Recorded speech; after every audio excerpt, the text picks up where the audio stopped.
দক্ষিণ দেফেলী আঞ্চলিক ছাত্ৰ সন্থাৰ বহুদিনীয়া দাবীৰ অন্তত গান্ধীবাৰী বনাৰক্ষী চকীয়ে আজি অবৈধভাৱে দুখনকৈ অবৈধ চালানবিহীন ডাম্পাৰ দুখনকৈ ধৰিবলৈ সক্ষম হৈছে।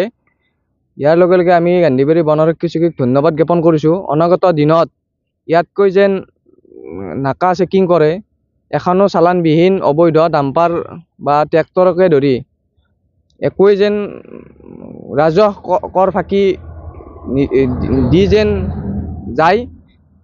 ইয়াৰ আমি যি অবৈধ ডাম্পাৰৰ ওপৰত আমি চালানবিহীন ডাম্পাৰৰ ওপৰত আমি দাবী প্ৰস্তুত কৰিছিলোঁ। তাৰপিছত অভাৰলোডিং, স্কুলৰ সময়ত আমাৰ ঠিক স্কুল টাইম, ছুটি টাইম আৰু মৰ্ণিং টাইমটোত আমি কি বোলে স্মাৰক পত্ৰ দিছিলোঁ ঠিক বন্ধ কৰাৰ কাৰণে, কিন্তু SDC বাইদেউ এই স্মাৰক পত্ৰ লাগু কৰিছিল। লাগু কৰাৰ ফলতো কিন্তু কিছু টাইমত বন্ধ হোৱা নাই।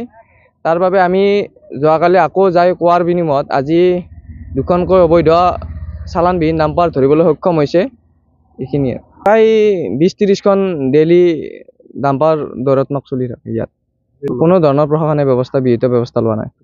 প্ৰশাসনক ইয়াৰ লগে লগে BTC প্ৰমোদ বড়ো মহোদয়ক গৃহ জিলাৰ অন্তত এই যি অবৈধভাৱে চোৰাং বেয়া চলি আছে, এই ক্ষেত্ৰত প্ৰমোদ বড়ো ছাৰে নিজে চাই ইয়াৰ ওপৰত ব্যৱস্থা কৰিব লাগে নিজ গৃহ জিলা হিচাপে।